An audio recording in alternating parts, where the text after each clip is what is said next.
Do you know why Geralt's hair is white? Children in the process of becoming witchers are put through a series of trials meant to enhance their bodies and grant them new powers. One of the trials, known as the Trial of the Grasses, subjects candidates to a series of mutagens that are meant to enhance their abilities and attributes, like speed, strength, and stamina. This is an extremely painful process, as the herbs and elixirs that are injected into candidates are dangerous to the human body. Many don't survive the process, which normally takes about a week to finish. In Geralt's case, he actually demonstrated an unusual tolerance for the mutagens during his Trial of the Grasses. Because of this, he was subjected to more experimental mutagens than most other candidates to see if it would have any additional benefits. The result was an increase in speed, strength, and stamina above what an average witcher would have gained from the trial. His hair also lost all of its pigmentation during this process, thus giving Geralt his trademark white hair. That information has no bearing on the story of any Witcher game whatsoever. It's not important for understanding any plot lines or for completing the games in any way. And yet, I find information like that to be extremely valuable for my gameplay experience. As someone who enjoys playing story-driven video games, I like to immerse myself as much as possible in the worlds the developers have created, and video game lore allows me to do just that. For me, it's like putting together pieces of a puzzle. A game's developers create this world and introduce it to players in different pieces. The important parts are conveyed through things like cutscenes and dialogue, but the rest is scattered throughout the world, left for players to discover on their own. It can come in the form of codex entries, audio recordings, books, item descriptions, conversations with NPCs. There are many different ways to disperse information about a game's world, and they all serve the purpose of creating a believable world for the player to explore. Whenever you acquire a new piece of information about a game, you figure out how it factors into the picture of this world that you've been crafting in your head, like finding where a single puzzle piece is supposed to go within a larger puzzle. You try to find out how different facts relate to each other, and what significance, if any, they have for the overall story. It's this process of information seeking, discovery, and placement that helps make video game worlds feel more alive to me. Instead of simply being these artificial creations meant to be fun to play, video games are these living, breathing worlds that each have their own stories to tell. And those stories are told through the lore that developers use to create these worlds. To be honest, video game lore has interested me pretty much my entire life. I've always been fascinated by history in the real world, and that fascination carried over into the games that I played.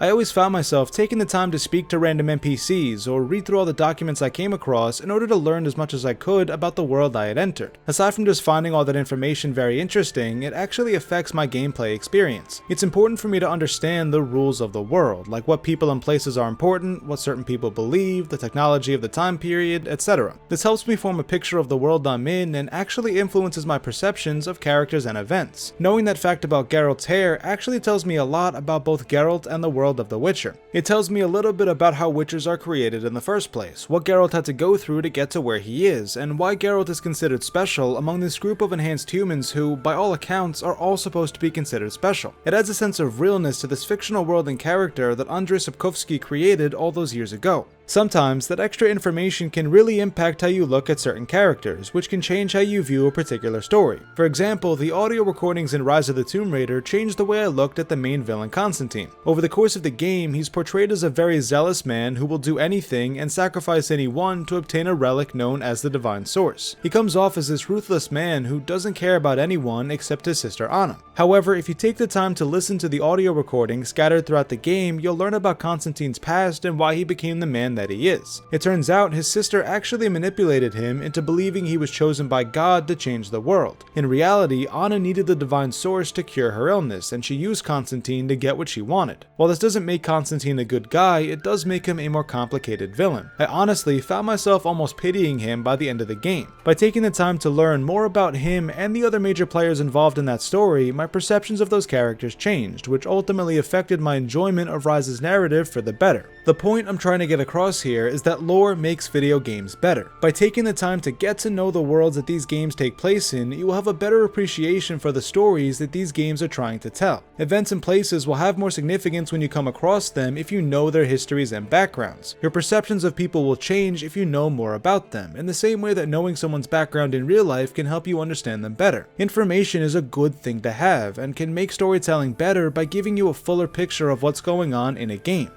One of the best examples I can think of to demonstrate the impact of video game lore is the Halo franchise. Over the years, the Halo universe has expanded significantly to include a wide array of different lore related to the events of the games. Things like the origins of the Flood, the history and hierarchy of the Covenant, and the legacy of the Forerunners who built the Halo rings. There's so much information out there for those interested that it can honestly be a bit overwhelming to sort through it all. To keep things simple, I want to focus on a small section of Halo lore that I feel really benefits the original trilogy of games. During the years when Halos 1 through 3 came out, several different books were released that each provided insight into different aspects of Halo's story. One book covered Master Chief's background and the events immediately preceding the first Halo. Another book covered the events immediately after the first Halo, leading up to the events of Halo 2. And another covered the first contact between humans and the Covenant. There's even a book that covers the Cole Protocol, which Captain Keyes mentions briefly at the start of the very first Halo game. Each book provided some insight and clarity into some of the characters and events that we see in the video games, which in my opinion made them even more fantastic than they already were. Take Sergeant Johnson for instance. Have you ever wondered how he survived the destruction of the first Halo ring? In the book First Strike, we find out that Johnson was able to survive the Flood ambush we see in Private Jenkins' recording the first time we encounter the Flood. He was then able to escape the ring on a Pelican with a few other Marines before the Master Chief destroyed it by blowing up the Pillar of Autumn. Now how was Johnson able to survive the Flood when no one else was able to?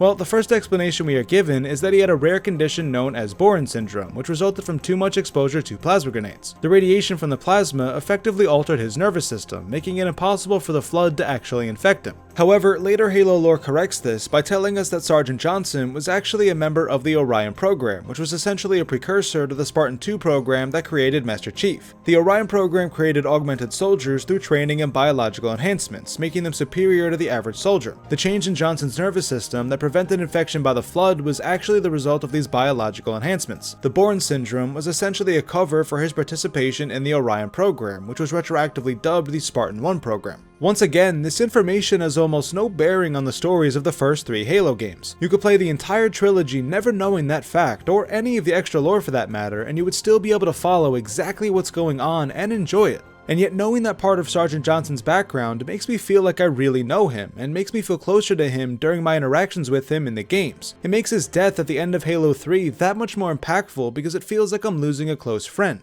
I know that sounds a bit weird to say, but that's really how I feel about a lot of the characters I encounter in video games. By learning more about them and their world, I form a sort of emotional connection with these characters, sharing in their happiness and their pain. They go from being made-up characters in a video game to close companions and friends. It really is no different from getting to know someone in real life. Learning more about each other can help us form bonds with one another and bring us all closer together. We celebrate each other's successes, we cry for each other's losses, we laugh at the absurdities of each other's lives. We form these connections with one another in our effort to understand each other, and that's honestly no different from how learning video game lore helps us understand and grow closer with the characters we interact with in video games. Knowing Geralt and Ciri's backgrounds gives you a better appreciation for the reunion and makes Vesemir's death sting even more because you know how much he meant to the both of them. Reading Arthur's journal entries in Red Dead Redemption 2 and taking the time to get to know his relationship with both Dutch and Hosea gives us some insight into his state of mind throughout the course of the game, which gives certain events even more of an impact than they would otherwise. Learning the events of the Mandalorian Wars can help you better understand why Revan, Malak, and many other Jedi decided to defy the Jedi Council and go to war, which can affect how you perceive certain characters from the Knights of the Old Republic games. Knowledge is a powerful storytelling tool and shouldn't be underestimated when playing through story-focused video games. While it may take a while to accumulate all of the information a game has to offer, it is almost always worth it to learn as much as you can because it will help you better appreciate the story that a game is trying to tell. So the next time you're playing a story-driven game, try and get to know the world that you're in. Read through some of the books and documents you come across. Talk to some of the characters you meet during your adventure. You might be surprised by how much it alters your perception of the game and its characters, and lead to an improved gameplay experience.